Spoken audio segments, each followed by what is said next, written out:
গণভোট ও ত্রয়োদশ জাতীয় সংসদ নির্বাচনকে কেন্দ্র করে দেশের সীমান্ত এলাকায় সর্বোচ্চ নিরাপত্তা জোরদার করা হয়েছে। সীমান্ত পেরিয়ে যাতে অবৈধ অস্ত্র প্রবেশ করতে না পারে সেজন্য তল্লাশি ও টহল জোরদার করা হয়েছে। প্রতিনিধিদের সহায়তায় আরও জানাচ্ছেন সমর ইসলাম। লিলি বিউটি সোপ, যার অ্যান্টি এজিং গুণ তারুণ্য ধরে রেখে ত্বকে করে উজ্জ্বল। তারুণ্যময় উজ্জ্বল ত্বকের জন্য রিমার্ক। দেশের অন্যতম গুরুত্বপূর্ণ স্থলবন্দর ও চেকপোস্ট বেনাপোল। প্রতিদিন প্রতিবেশী ভারত থেকে বিভিন্ন পণ্যের পাশাপাশি আসা যাওয়া করেন অনেক যাত্রী।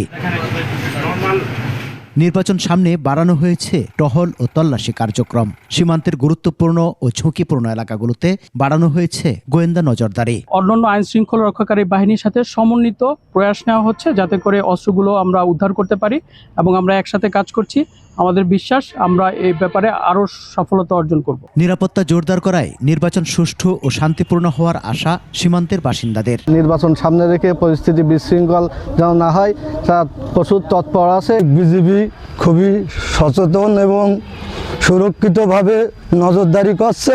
গাড়ি আমাদের এইভাবে যাচ্ছি, ঘিবে রঘুনাথপুর ধরে বেনাপোল যাচ্ছি, প্রায় আমাদের গাড়ি চেক করে। বিজিবি ভাইরা খুব সচেতন আছে। কোনো অবস্থাতেই ভারত থেকে যেন অবৈধ অস্ত্র এসে এই নির্বাচনকে প্রভাবিত করতে না পারে, অস্ত্রের মহড়া দিয়ে যেন কেউ মানুষকে ভয়ভীতি দিকে ভোট থেকে বিরত রাখে, সে ব্যাপারে আমরা প্রশাসনের কাছে জোর দাবি জানাই। খাগড়াছড়ির পানছড়ি উপজেলায় 4টি বেজ ক্যাম্প স্থাপনের পাশাপাশি 6 প্লাটুন বিজিবি মোতায়েন করা হয়েছে। চুয়াডাঙ্গা সীমান্ত এলাকায় জোরদার করা হয়েছে নিরাপত্তা ব্যবস্থা। এদিকে সিলেট ও মৌলভীবাজার জেলার 4টি উপজেলায় 305টি ভোট কেন্দ্রের নিরাপত্তায় মোতায়েন করা হয়েছে 12.5 প্লাটুন বিজিবি। সমর ইসলাম, 21 টেলিভিশন।